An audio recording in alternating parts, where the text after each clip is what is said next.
Olá pessoal, nessa aula de hoje nós vamos fazer uma pequena revisão sobre algoritmos recursivos. Vamos tentar recapitular o que é uma solução recursiva para um problema e como que a gente pode implementar isso, tá?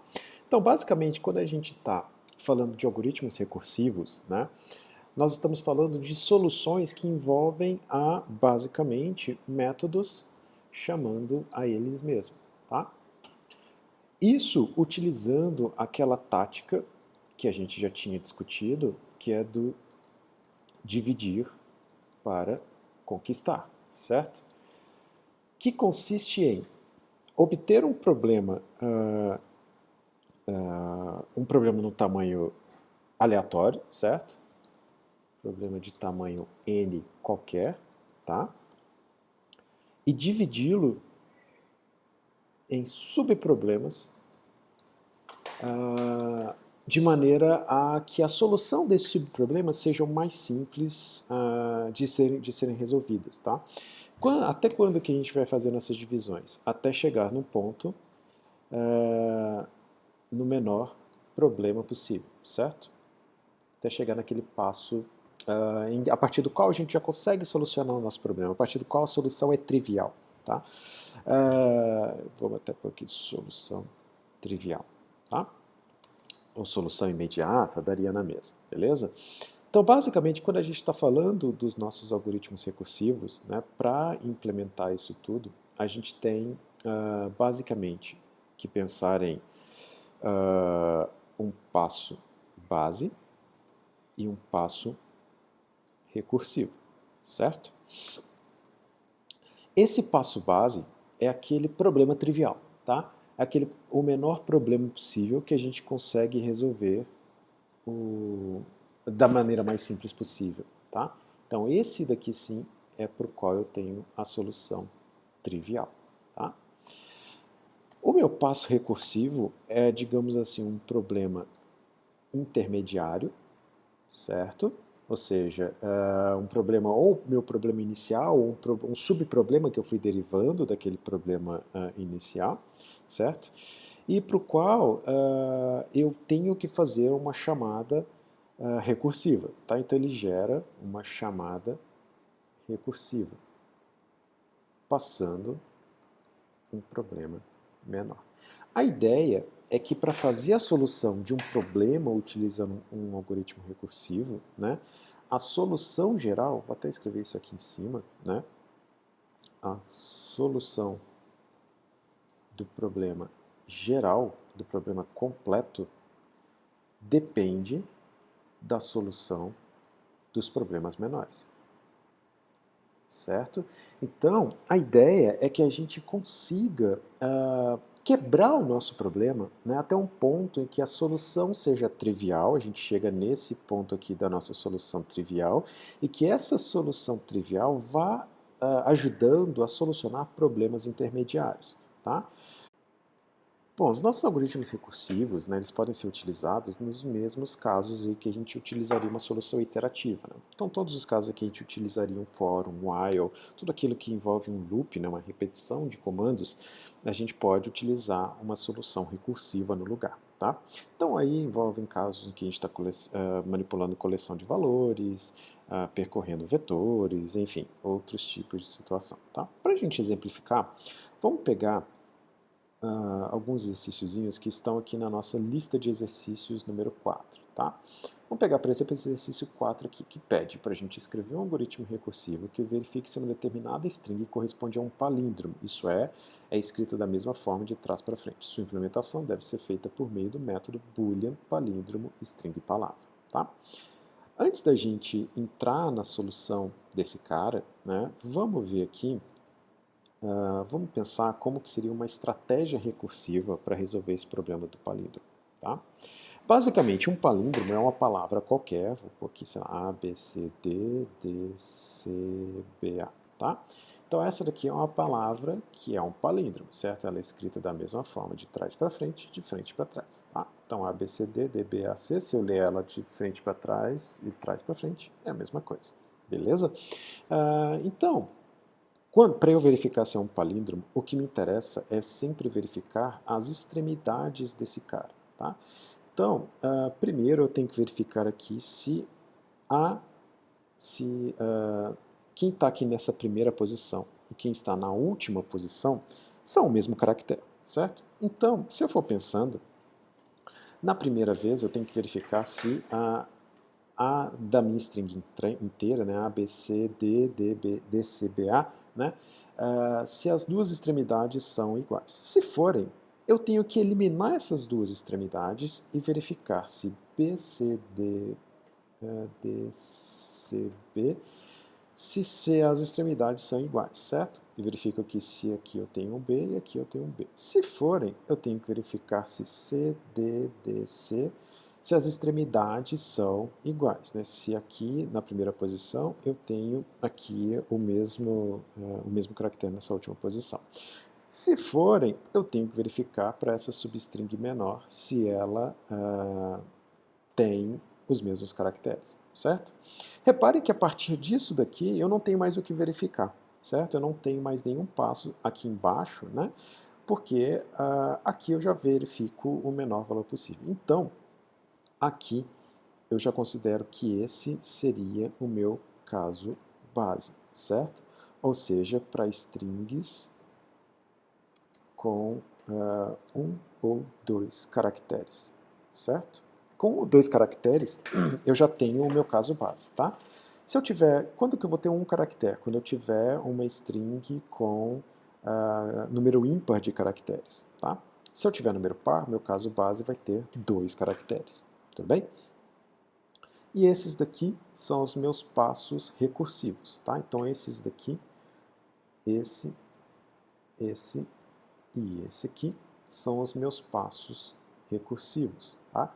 Ou seja, aqueles casos em que eu ainda não tenho a solução para o meu problema, que eu ainda não consigo chegar na solução trivial e que eu preciso quebrar o meu problema em problemas menores. Reparem que aqui literalmente eu estou quebrando o meu problema em problemas menores. Eu recebi aqui uma string de tamanho 8, eu quebrei ela numa string de tamanho 6, que por sua vez quebrei numa string de tamanho 4, que por sua vez quebrei numa string de tamanho 2. Com a resposta de tamanho 2, eu posso responder se o coração dele corresponde a um palíndromo.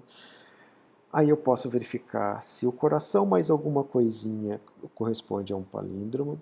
Depois, se esse coração mais alguma coisinha corresponde a um palíndromo. E por fim, se a minha string inteira corresponde a um palíndromo. Então, a minha resposta vai caminhar daqui, dessa minha linha 23, para cima, certo? Eu chego aqui eu verifico se existe um palíndromo e eu vou propagando essas palavras. Tá joia? Vamos pensar num código para resolver esse nosso problema. Tá? Vamos tentar aqui achar um código que possa, de alguma forma, responder a esse probleminha nosso. Tá? De qualquer forma, tá? A gente vai ter sempre que fazer essa implementação pensando nessa solução que a gente acabou de ver. Tá? Vamos então, aqui eu já criei aqui minha classe testa palíndromo. Tá? Eu vou criar aqui um método público estático, só para eu poder chamar esse meu método sem ter que instanciar um objeto dessa minha classe testa palíndromo. Tá? Palíndromo, vou dar, esse aqui é um método que ele vai retornar um boolean, e já eu explico o porquê desse boolean, tá? Palíndromo, em que ele recebe uma string palavra qualquer, tá?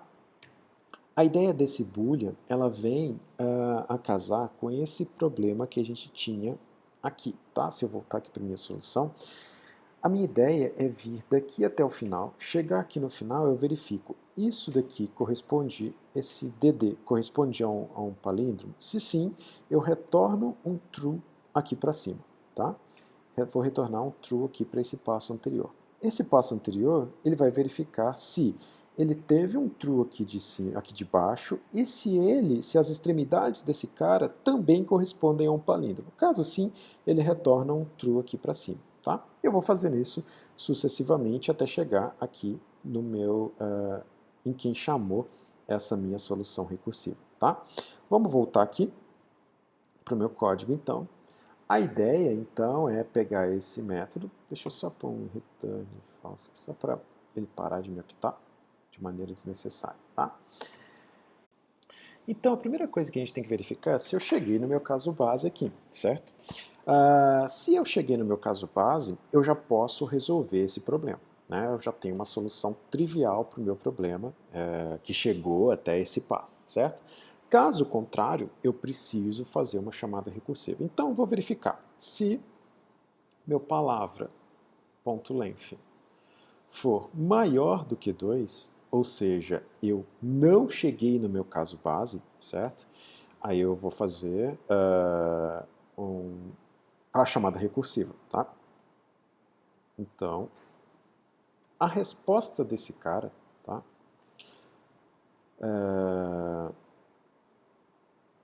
Vai depender da chamada recursiva passando palavra,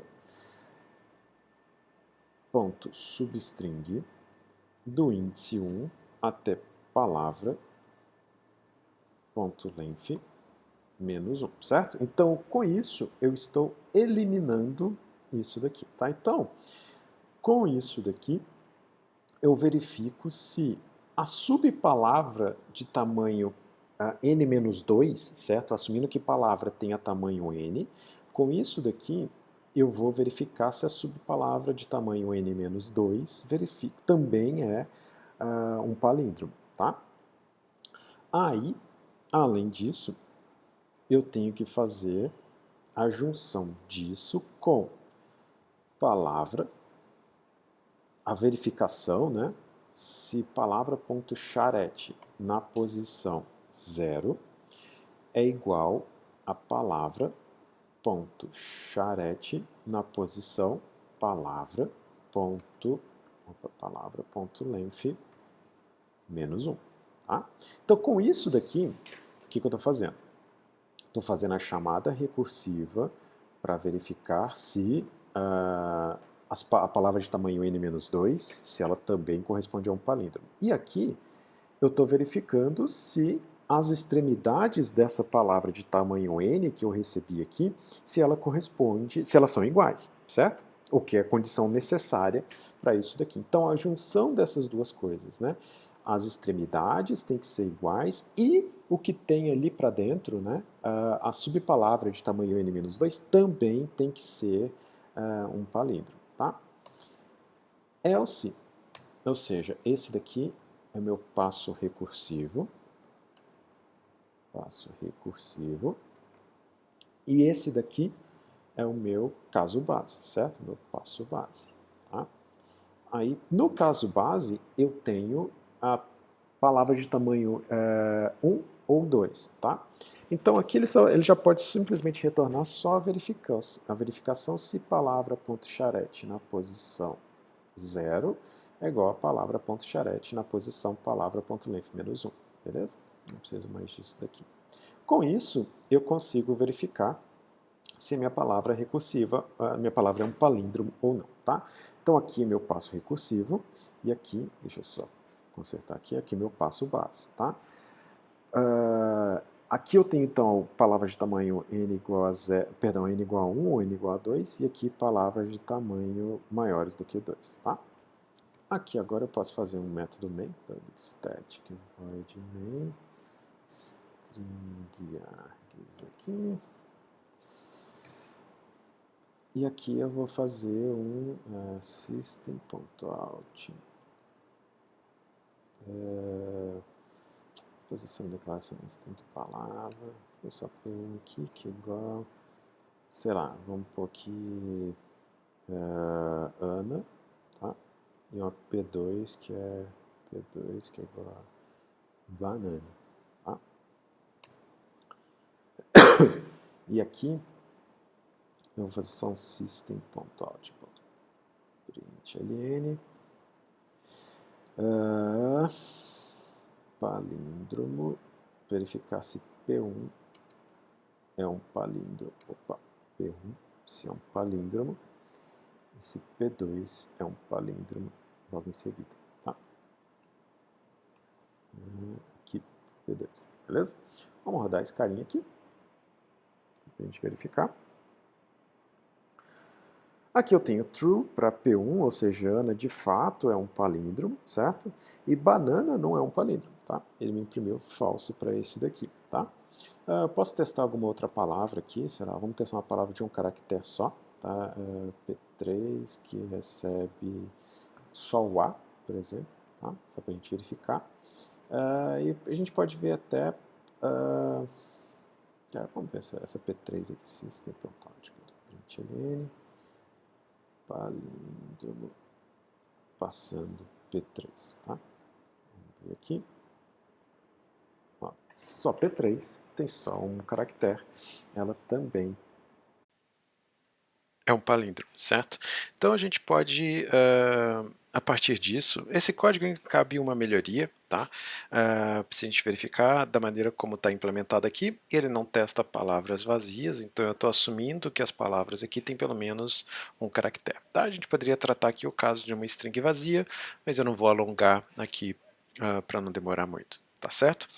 Bom, a gente tem aqui também a possibilidade de olhar esse exercício 6 aqui, né?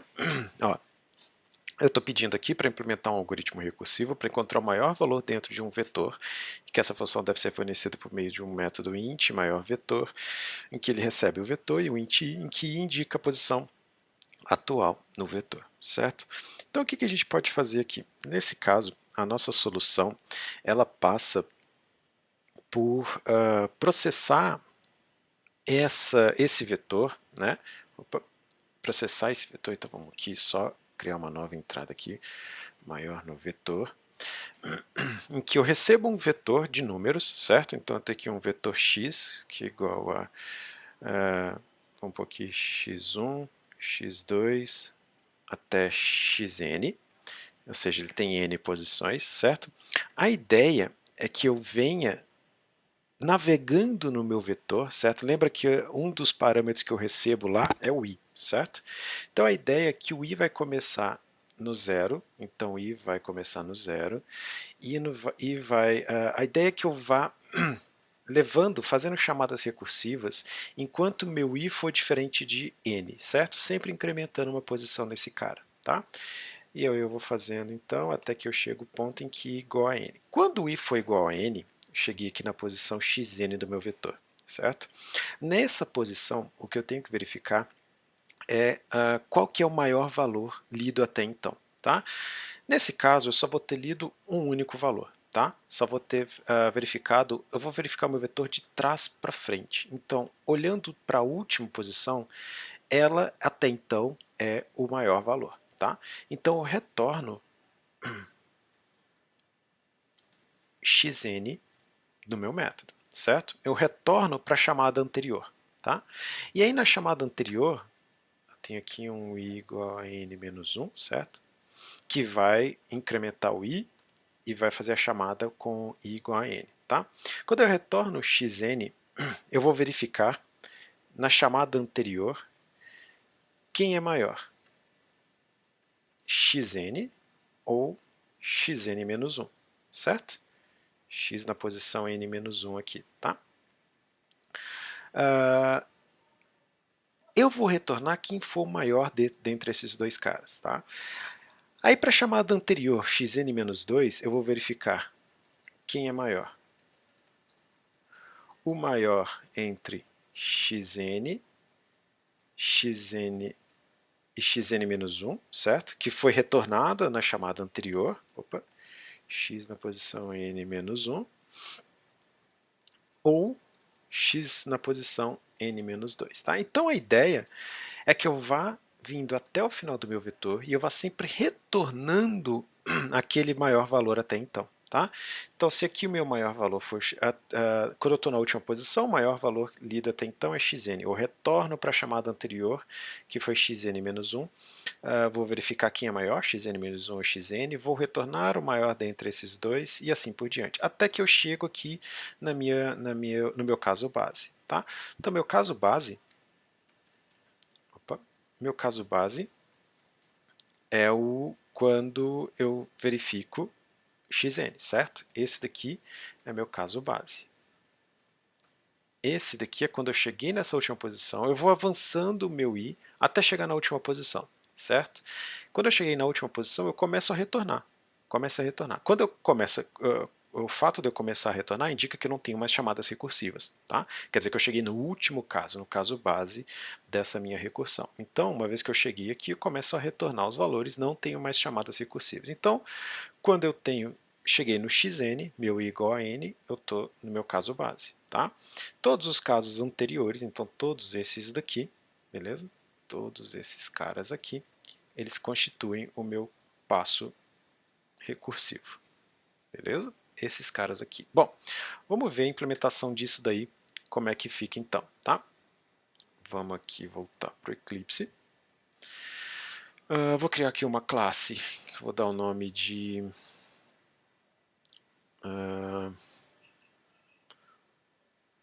maior vetor. Tá.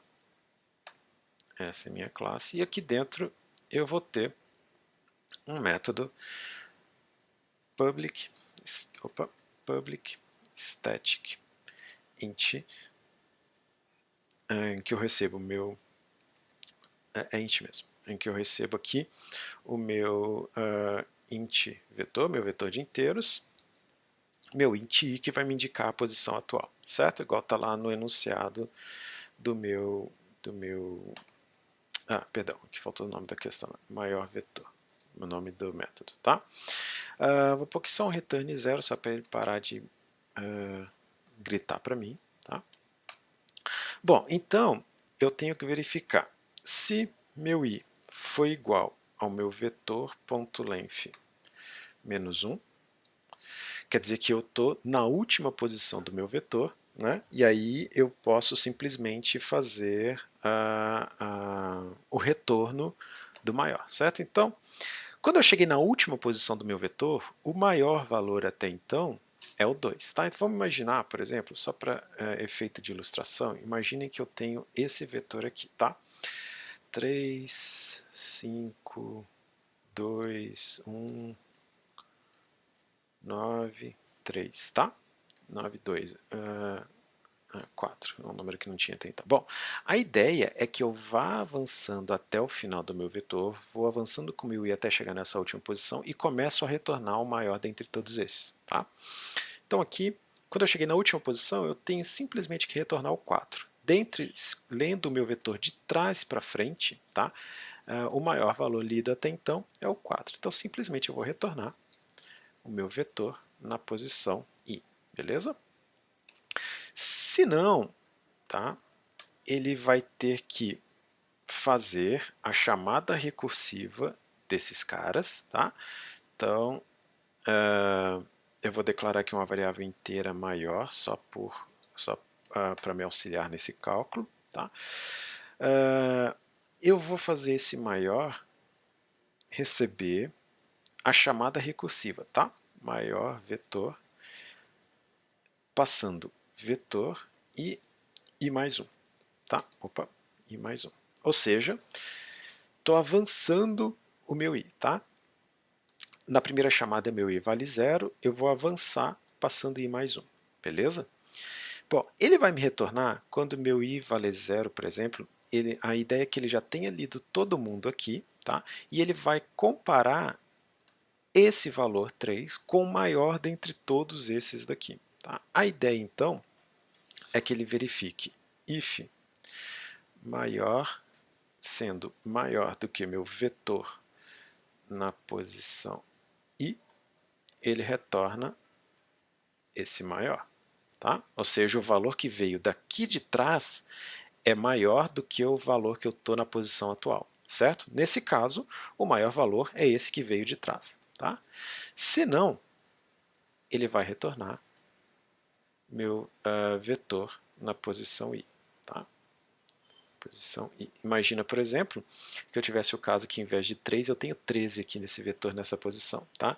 A ideia, então, é que esse 13 é maior do que o maior que veio daqui de trás, que no caso seria o 9. Né? 13 é maior do que 9, então ele tem que retornar o 9 para quem chamou esse cara. Posso apagar esse return aqui, que ele está sobrando aqui agora. Beleza?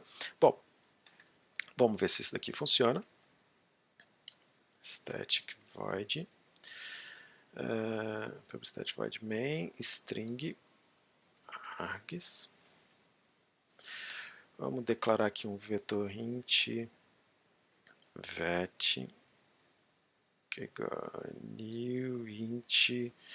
Vamos pôr alguns valores aqui dentro desse vetor de inteiros. 2, 5, 9, 10, 1, 3, 6 e 8, tá? Vamos imaginar que esse aqui seja um vetor com esses valores. E aí eu vou tentar ver system.out.println passando o meu vetor vet e o valor 0, que é de onde ele começa. Beleza?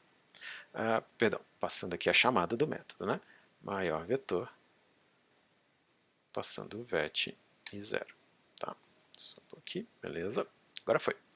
Vamos ver aqui. O que ele vai imprimir para mim? Imprimiu 10, que é o maior valor desse vetor. Vamos testar aqui se eu tivesse 18 aqui nessa última posição.